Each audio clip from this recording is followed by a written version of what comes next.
South Africa. Welcome to the Afternoon Express Loft. I'm Bonnie Booley. It's an inspirational Tuesday today. Oh, indeed it is. Good afternoon. I'm Danilo Akrisa. Now, today in the Loft, we've got some of the most interesting guests joining us. First of all, we have a young grade 7 learner from the Athlone School for the Blind. His name is Joel Greek. And besides his name being Greek and me being Italian, I will like this kid because recently he wrote an essay that got himself some international attention. He won an award, as well as got to go and speak in the UN headquarters. He's here. He's live in our Loft here today. We also have a parenting coach joining us in the Loft to help us figure out how to prepare our kids for greatness. Now, that might be quite an interesting conversation to have because some kids don't want to be great. Some kids have their own special abilities. Some parents want more for their kids than what their kids want. Right? So it should be an absolutely fascinating discussion. And it doesn't end there. Today, we also meet a young girl from Canada who's traveling to 80 different countries to go and sing 80 different national anthems. And it's all to raise incredible money for young people. Kids are really doing amazing things these days. I know. What are we doing? at their age? I mean, come on. Today is also the second day of Winner Home on Afternoon Express, where 3 young designers get to turn 3 empty apartments into beautiful homes at the Val de Vie estate in the Cape Winelands. And you, as a viewer, get a chance to win one of the completed apartments. And today we get to meet the 3 judges who'll be judging the competition, and they are some of the most prolific figures in the property and design industries. Sure. Yesterday we got to meet our contestants as well as their mentors, and it's going to be a fascinating journey, I can tell you that much. In the kitchen today, we're making a tart. Welcome to Afternoon Express. I'm Jeannie, and cooking with me is the fantastic Carrie Erasmus. And this tart looks like it's going to be chocolatey and fruity. Fruity, chocolatey, nutty, and buttery, just delicious. So we're going to do chocolate, pecan, and pear tart, but a rustic one. Oh, absolutely. And I'm all delicious. about rustic. Okay, so, good. Remember, you can cook with us too. All you need to do is visit our website, afternoonexpress.co.za, and there you're going to find all the ingredients and, of course, the recipe on how we make these amazing, amazing dishes. Now, today isn't just about... I mean, I'm having the best day of my life today, considering, and we've just gotten confirmation that Matthew McConaughey has arrived in South Africa with his family. Wow. I know. Day maid! Well, I'll just be eating pastry tonight and sulking. Are you going to No, I'm going to be stalking. Stalking? Oh, no. Of course, wow, no, I'm joking, amazing. I won't. I'm going to be eating with you. Right now, though, Bonnie's on the couch with our very first guest. On the 12th of March, Joel Greek, a young man from the Western Cape and grade 7 learner at the Athlone School for the Blind, was awarded the opportunity to read an essay he wrote in front of world leaders at the United Nations headquarters in New York. He won the Lions Club Global Essay Competition and was chosen above contestants from 100 different countries. We're joined now by Joel Greek and Barbara Davis, the cultural coordinator at Athlone School for the Blind. Welcome. Lovely to have you in the Loft with us today. Thank you so much. It's a pleasure. Yeah. So, Barbara, please tell us about this global competition and how it came about that Joel was entered into it. The Lions Club normally supports the school with cultural activities, and since 2010, the Lions International annually had a theme, visually impaired essay competition for learners age 11 to 13, by which they need to write 500 words of the prescribed theme. For 2015 and 2016, the theme was Share Peace. Share Peace. And as I received the information from the Lions of Gordons Bay, through Jimmy Lang, I distributed it to the school and introduced it to the It was introduced to the learners, and just before the closing date, eventually one arrived, and that was from Joel Greek, a then grade 6 learner. And I forwarded to Jimmy, who on the other end, they had a selection in South Africa. He was the only one entered from the school, so he was elected as the South African representative, the best from South Africa. And then from there we went to the United Nations, where he then was the fortunate grand prize winner. Congratulations. Thank you. Wow. I mean, it sounds like such a complex topic, shared peace. I mean, I can't even picture what I'd write about if I was that age. But what are some of the criteria that was used to select the winning essay? Well, that was based purely on the view of how a child, especially a visually impaired child at that young age, how they see it. And amongst over 100 countries, his was eventually the best. Wow. And Joel, you go to the Athlone School of the Blind. Tell us about your school. What do you love most about it? Well, I get to meet children that I know they understand me, and we all work together, and we're all friends, you know, and it's just amazing. Yeah. For parents out there watching who want to know more about the school, what does the school do, and how does it cater for children? The Athlone School for the Blind caters for learners from ECD age, which is 3-4 years old, till matric, and then we also have a skills department. So, and we do the normal curriculum as all the mainstream schools. So no exception whether you're visually impaired. That's why they want to be accepted in society as also as normal. Yeah. So Joel, let's talk about your essay. How did you feel when you heard that you were selected? I was just like, yeah, me out of everyone. Just. Did you expect it? Did you see it coming? No, absolutely wow. not. And how did you come to express this topic in the way that you did, and the people that you honoured in your essay? What do they mean to you? Well, each one has a specific meaning. We, of course, had Anne Frank, who was a young Jewish girl during World War II, who saw the good in people until her life was taken. We then had Nkosi Johnson, who in 1997 was refused entry into a school because of his HIV status, but he knew that his HIV status did not make him any less than anyone else. Wow. We then had Malala Yousafzai, who was a huge example, and she defied the Taliban and wanted gender equality for girls, that they should be properly educated. We also had Laura Bridgman. She was an important role model to me because she was not just blind, she was also deaf. And Charles Dickens wrote an account on her in 1842, and it was a remarkable account, and it changed how the way people looked at people with disabilities at the time. And Helen Keller's mother actually read the account, and she then said that she will not limit her daughter on education. Wow. You are absolutely phenomenal. Thank you so much. So you got to represent South Africa at the United Nations in front of 500 people, some of which were world leaders. And what did you want them to take away from this? And you're gonna read some of it for us shortly. So what did you want them to take away? The message, the feeling? I ended off with a quote from Dr. King, and I said, everyone has the power for greatness, not for fame, but for greatness. And greatness is determined through service. And if we put others before ourselves, we know that we helped others, you know? Yeah. That we did something special to someone else. Absolutely. Please read us some of your essay. There have always been bullies, tyrants, those that believe they are better, they deserve more. Every day around the world, there are the Anne Franks, Nkosi Johnsons, Laura Bridgmans, and Malala standing up for their rights, and the less fortunate, underprivileged, those without the voices, the unseen, but today the heroes outnumber the villains.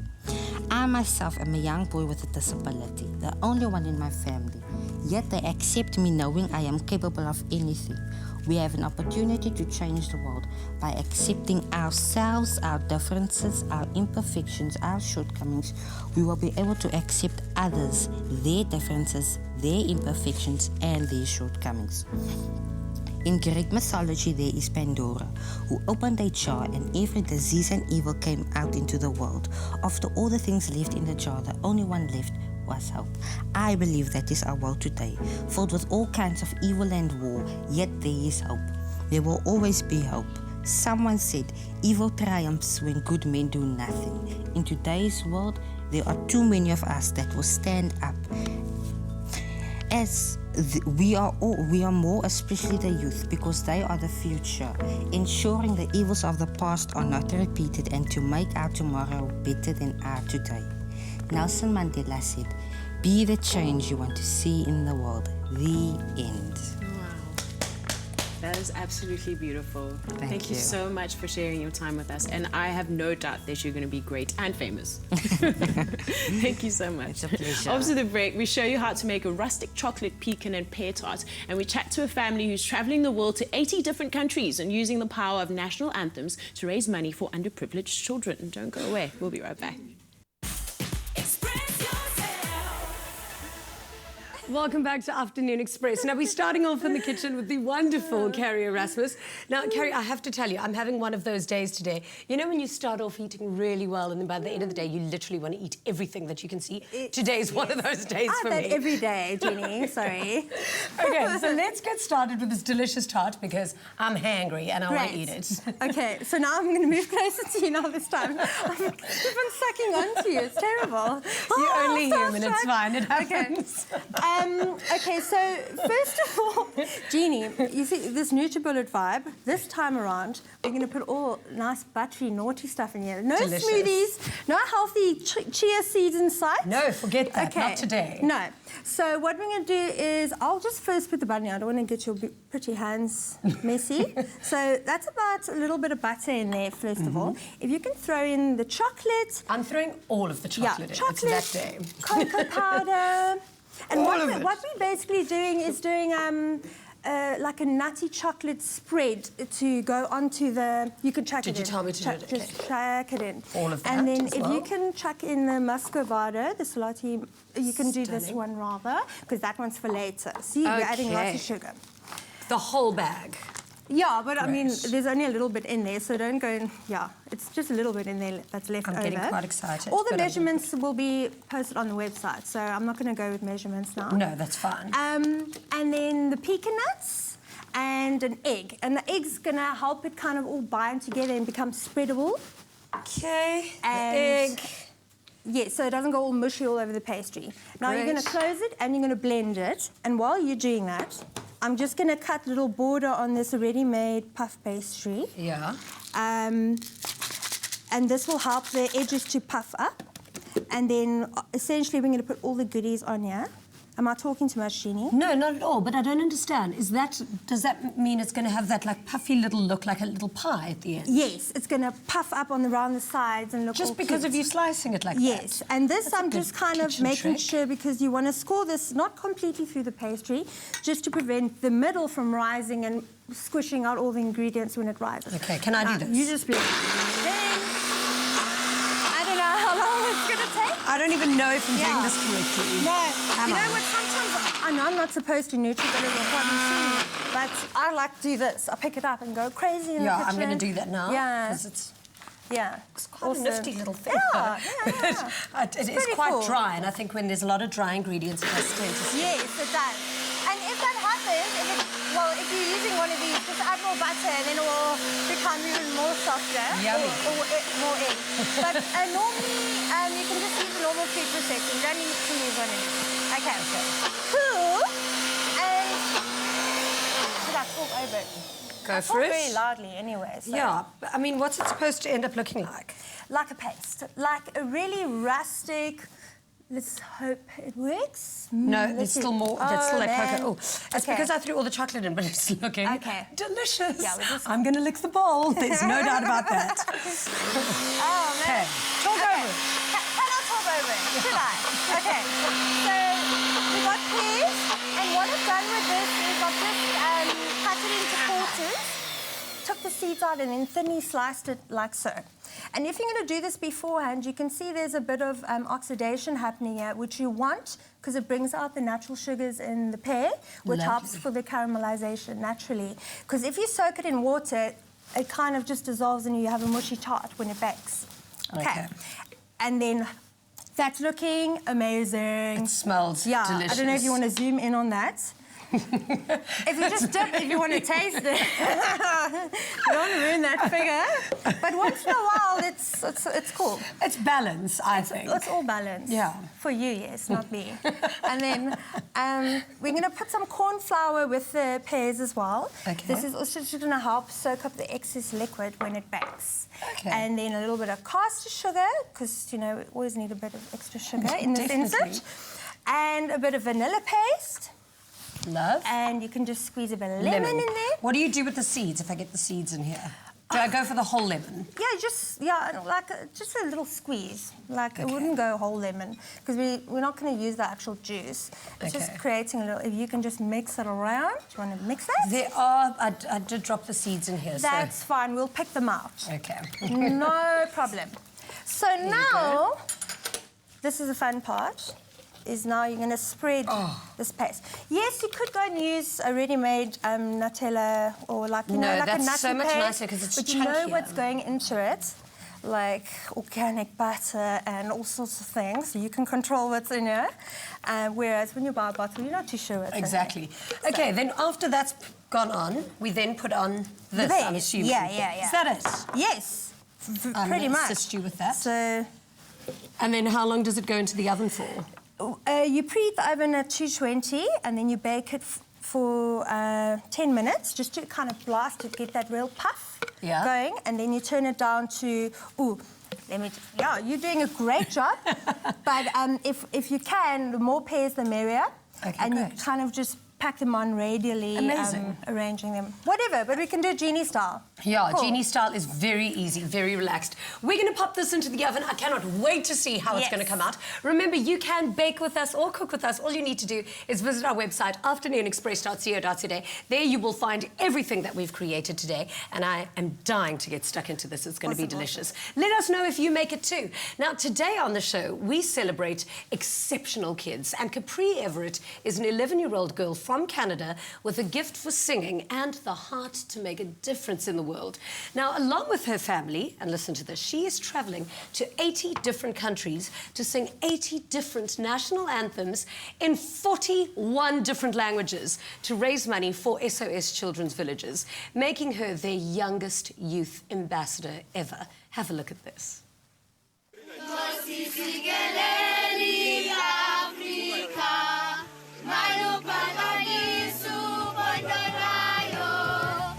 I wanted to raise money for SOS Children's Villages because I love what they do. I love the concept of building villages around the world with mothers in houses and giving homes to orphan and abandoned kids and giving them a mom and giving them a home.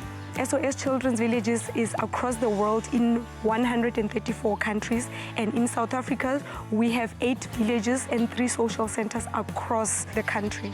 Each village has between 10 to 15 houses. Within a house there's a maximum of 10 children living with their siblings, living as brothers and sisters. Our children are 9 and 11. They're at this age where my daughter loves to sing, my son loves technology. We thought, what can we do as a family that could really do something good in the world? You know, after a while we came up with, well, maybe national anthems. My daughter wanted to sing at like a hockey game in Canada, and then we started exploring that idea. Well, what about other countries? I wanted to use my voice to help kids who don't have parents, who don't have a home, and I love to sing so much, so I wanted to use my voice and do something to help those kids who don't have anything. There's a book called Around the World in 80 Days, and my mom came up with the title Around the World in 80 Anthems.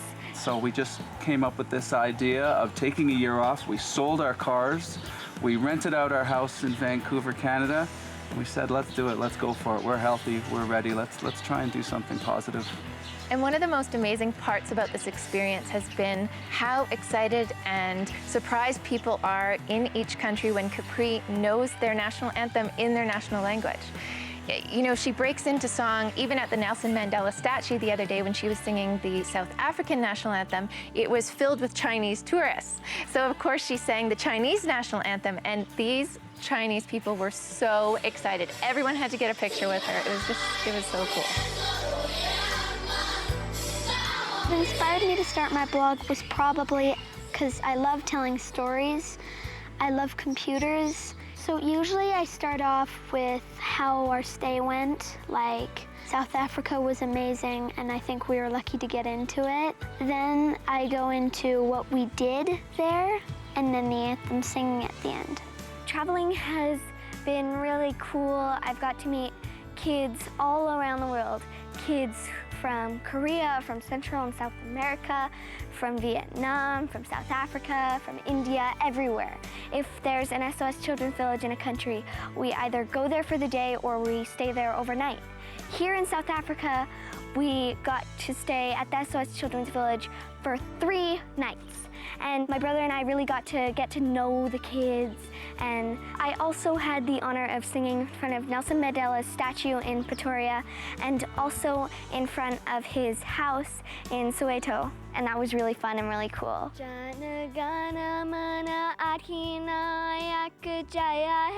So far, the experience, now that we are halfway done, has been beyond our wildest expectations. We have experienced true kindness and compassion, and there's a lot of negative news in the world, but from what our experiences are, there are a lot of caring, beautiful people on this planet who want to make the world a better place. We could say that without a doubt. We have met wonderful, wonderful people around the world. It's been absolutely incredible. Canada, our home and native land.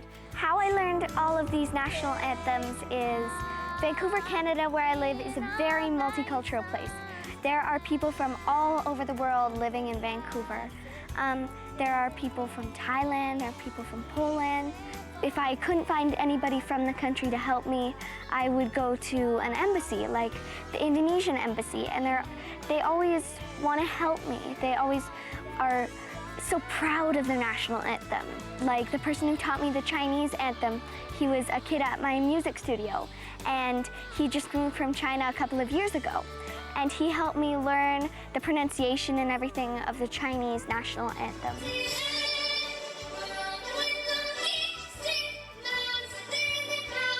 80 anthems around the world has helped South Africa in terms of publicity, awareness, and also helping it raising funds for the cause that we stand for our visions and values and mission. So anyone who'd like to follow along on our journey can go to our website at 80anthems.com. They can subscribe to Bowen's blog, and they can also donate and watch all of Capri's videos of the anthems that she's sang so far. And united we shall stand. Let us live and strive for freedom in South Africa, our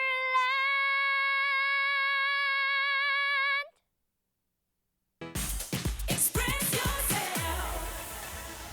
Welcome back to Afternoon Express. Now, today we've celebrated some incredible kids on the show. Now, every parent wants their child to grow up to be successful.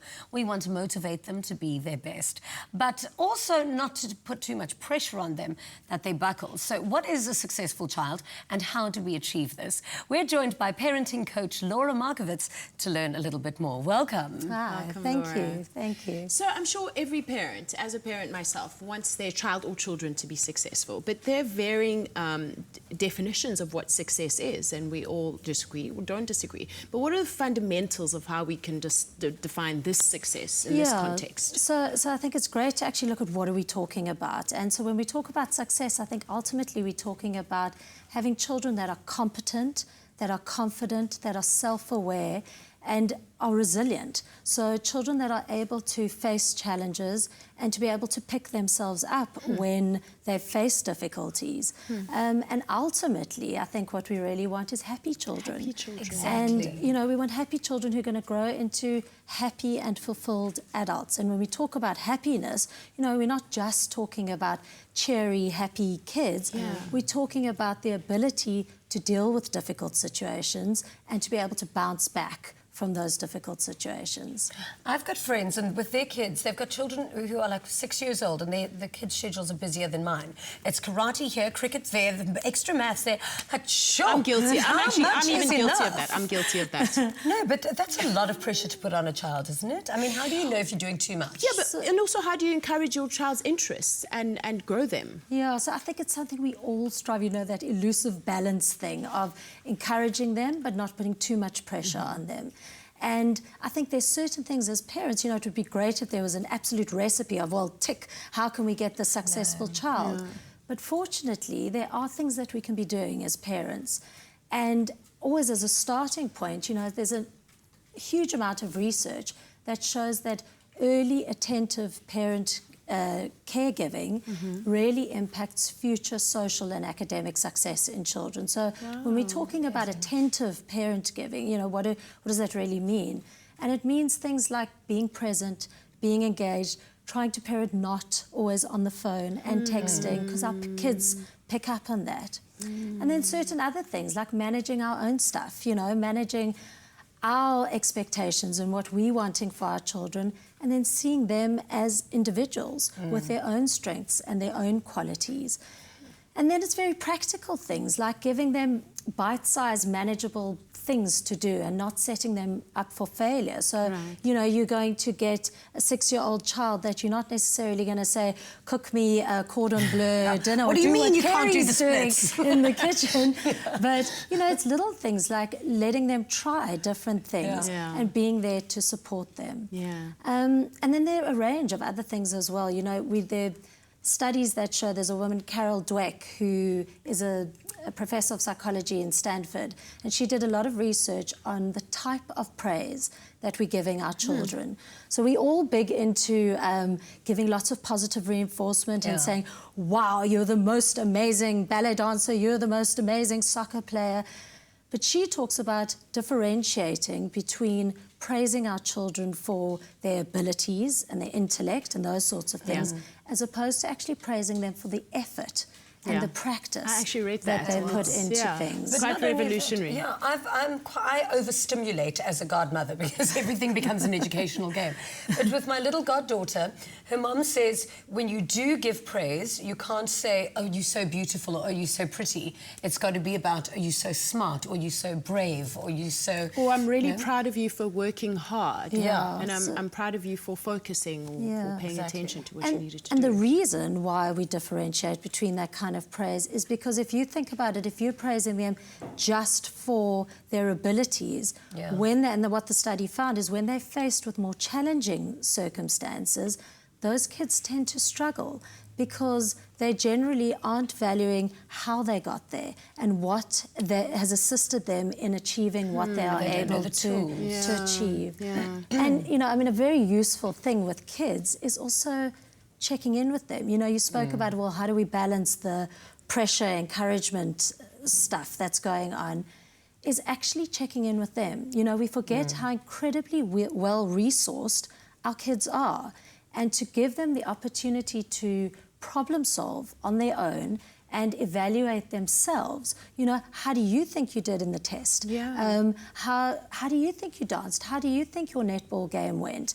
As opposed to us immediately putting our evaluation onto things. So, And the modern family has changed drastically from what it used to look like. And now you've got single-parent homes, you've got grandparents raising children, you've got siblings raising kids. But are there elements that factor into a child being successful? Is there a type of family that ensures that your child will follow a successful path in life? So, absolutely. I mean, the short answer to that is your family structure is definitely not a determinant of your future success. So, you know, some of the qualities that I spoke about earlier, those are the sorts of things that really, no matter what family structure you have, and families come in all shapes and sizes, as you've said, it's about how we manage ourselves and how we're connecting and engaging with our children. And something to be aware of, because I think some of the family structures you've spoken about definitely come with a whole lot of extra stresses.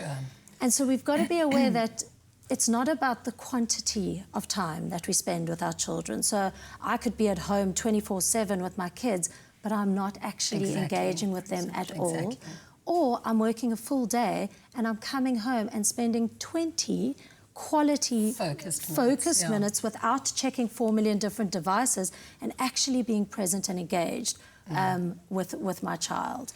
Thank you so much for coming and chatting to us. I think that's really, really good advice. Really insightful. Thank you very much. Thanks. Now, after the break, we meet our 3 official Win a Home season judges. So stay right where you are.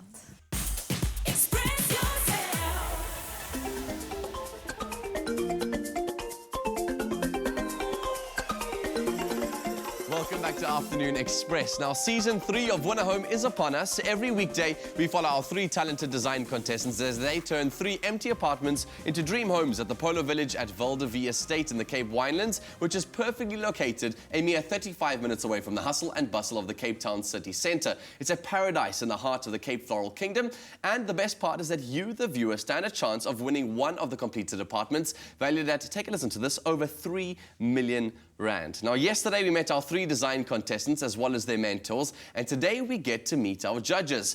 First up, we have our property expert, Simon Bray, CEO of Private Property. Hi, my name is Simon Bray, CEO of Private Property. Winner Home is the biggest, baddest property show on TV, so it's really great to be part of it. You've got all of the elements that make for great TV, but also for great property expose.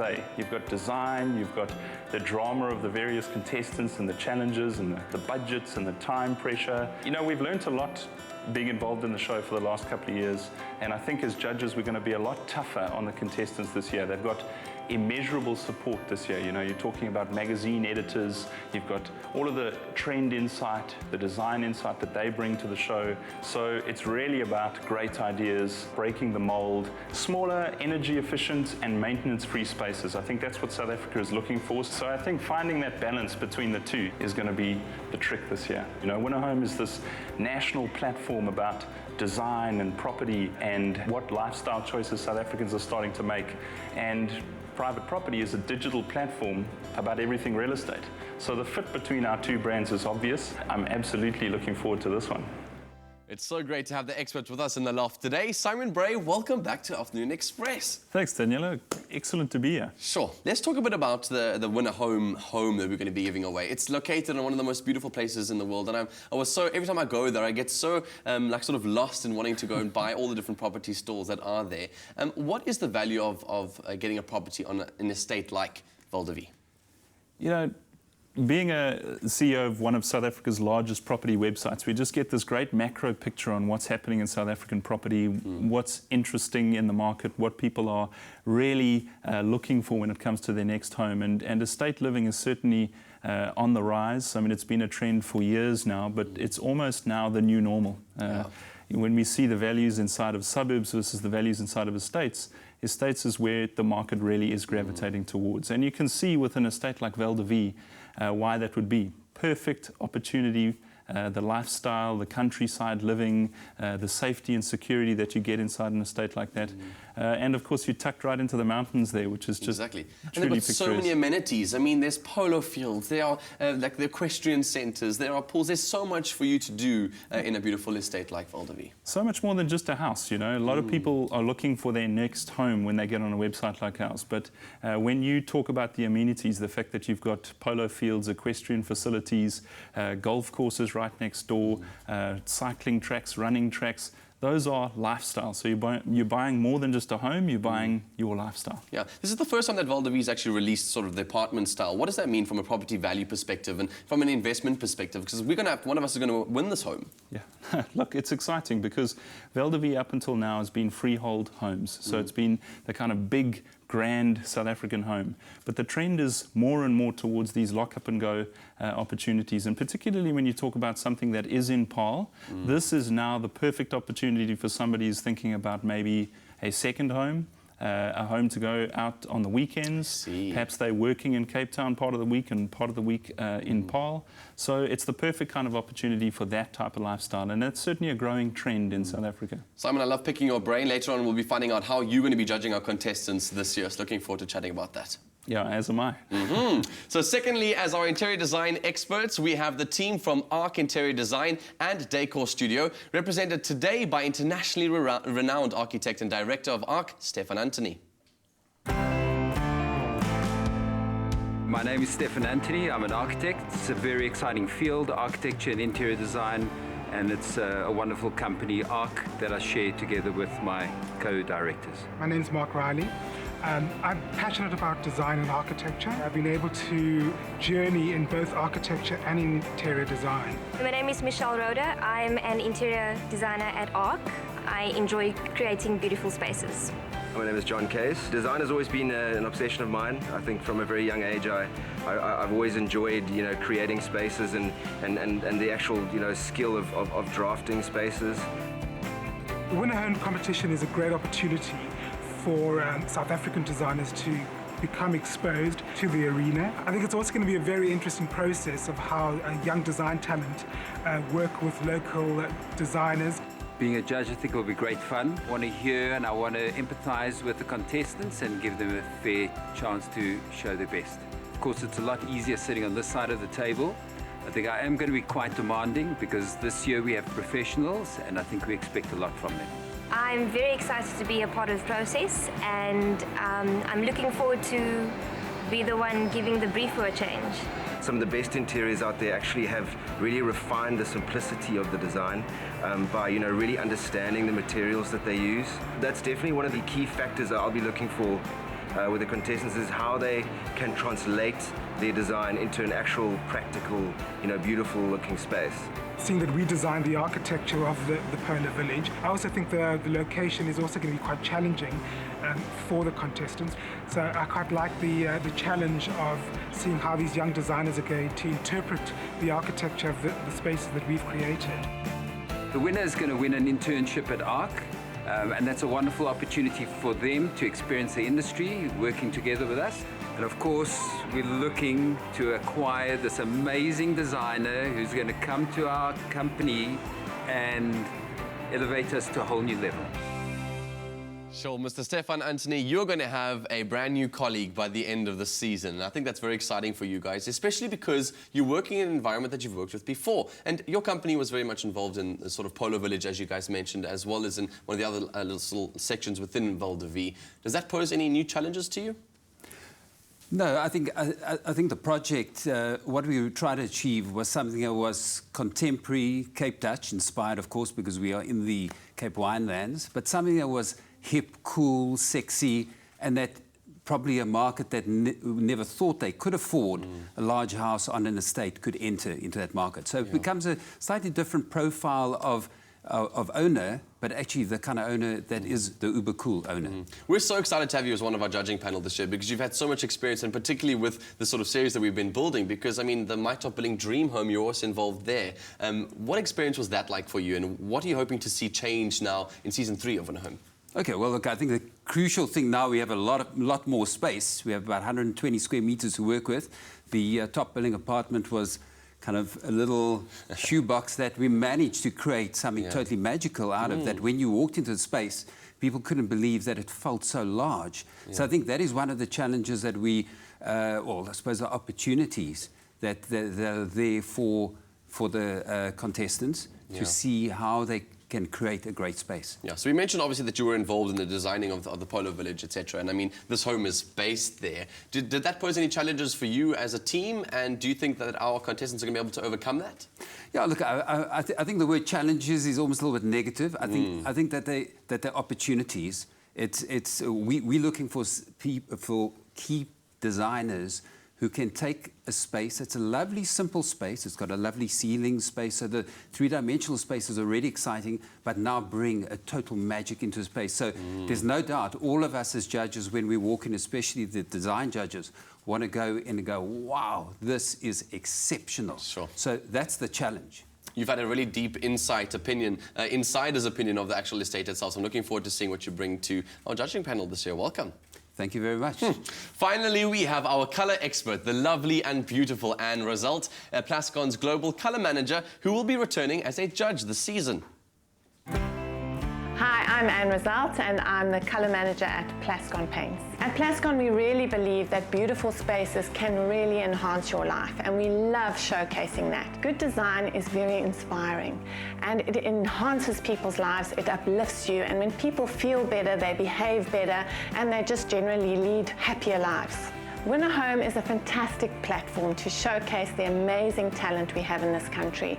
Last season we had groups working together and they weren't all interior designers or decorators, so I tended to look at what was done by the individual people in the group This time, I'm going to be looking for originality and creativity in the design. The quality and innovative use of materials. Color is the first thing you notice when you walk into a room. So it creates the mood and the atmosphere, and it also gives a room its personality. I'm expecting to see inspired spaces. What paint effects are coming through? What trends are coming through? That's why people watch Win a Home. They want to be inspired by spaces and see how they can use those ideas in their own home. So I'd like to see some innovative, new techniques, new finishes coming through to really inspire the people watching. And the lady who will be giving that entire feminine touch to this team, Anne Roselt. Welcome to our loft. Thank you, and thank you for that amazing welcome. Oh, no, it's an absolute pleasure. I mean, you are such an expert and you've got such a vivacious personality, and I think the contestants are really going to enjoy getting to know you because you'll give that real personal touch in terms of what they're doing and add some colour to their lives. Yeah. So let's talk a little bit about the competition itself. I mean, what are you expecting from our contestants? Well, Val de Vie is such a beautiful place, so I'm so excited because I can't wait to see how they're going to transform those apartments into something really fantastic and really push the boundaries, you know, the boundaries of interior design. I really want to see something magical, as Stefan said. Well, we've said that obviously they want to be able to push those boundaries, and part of that's going to be doing a lot of research to find out what's trending, what is sustainable, what is the future. Do you have any tips or advice for some of the contestants in terms of what they should be looking for? Well, I think they'll get a lot of inspiration from their surroundings. I mean, it's so beautiful there. And then, of course, if ever they get stuck, they can always look at the Plascon 2016 colour forecast, which has a lot of the trending colours in it, including a red wine colour. So I think they'll be perfect with that. Okay, paint is going to add a very different element to this entire competition because I think the way that you paint a room can also really tell so many stories about what is going on inside. So it's really great to have all three of you sitting on a couch together today because I'm sure our contestants have got their notebooks out. They want to be knowing. Simon, can you tell us how the judging is going to be structured? Well, I think it's a very exciting season of Win a Home. We've got experts from different fields, and I think that's what's going to be quite exciting for the contestants particularly, is how to understand what's in each of our areas of expertise and how to appeal to each of us separately. Certainly we want to be objective. As a team, we want to understand what it is that the contestants are trying to do and then measure them objectively against a set of criteria. I'm going to be looking certainly at property marketing, adding value to the property itself, so the kind of more investment-related elements of it, how well they're sticking to budget, what are the returns that they're going to be creating for that property in the long term. It's so vital when it comes to an entrepreneur, especially if you're trying to develop a property. You need to be looking at that. I mean, it's not just about putting beautiful things in a home. It's got to be something that is sustainable and is feasible. Absolutely, and my advice would be consider that. You know, I think it's probably a designer's worst nightmare sometimes to consider who will be next in the home. But I think there needs to be a sense of longevity. There needs to be a sense of depth to the design, something that when more than just that particular owner or that particular designer walks into the space, there's a market appeal to what ends up happening in the home. So I'll be focusing on that. Certainly the others in this esteemed panel will be looking at it from their particular vantage point, their particular perspective. So I expect some incredible design insight, obviously, from Stefan, some decor trend and colour insight from Anne, and I think together we'll create a full picture of what those properties should end up looking like. Exactly, and all three of you have your different passions, so I'm really looking forward to seeing how you guys collaborate with each other to create this incredible competition. Remember that these contestants are going to be walking away with a really big cash prize and an internship at ARRCC, so it's really going to be an exciting experience, I think, for them all, and working alongside you guys and our mentors, we can only expect something absolutely incredible. So looking forward to meeting you guys as we go through this competition. Fantastic. Thanks for joining us in the loft today. We're also so excited to have Win a Home right here on Afternoon Express for an exciting third season of Exquisite Design. Every weekday, we follow our talented design contestants as they turn 3 empty properties at the Val de Vie estate in the Cape Winelands into dream homes using finishes provided by Caesarstone and Plascon. And the best part is that you can enter the grand prize competition on privateproperty.co.za for a chance to win a finished apartment valued at over 3 million rand. Win a Home is proudly brought to you by Private Property in proud association with Nedbank. After the break, we're putting the final touches on our rustic chocolate pecan and pear tart. Don't go anywhere.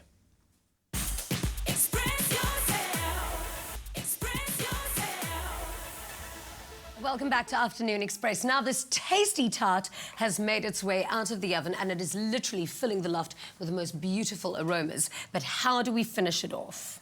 Okay, before it went into the oven, we sprinkled a bit of treacle sugar on before that, just make a note. So for extra sweetness. And then this is the baked one, but because sugar gets so hot, you can actually, we don't want our guests to burn their taste buds off. We've got a cooled one here. Exactly. And then if you can just give it a light dusting of icing sugar.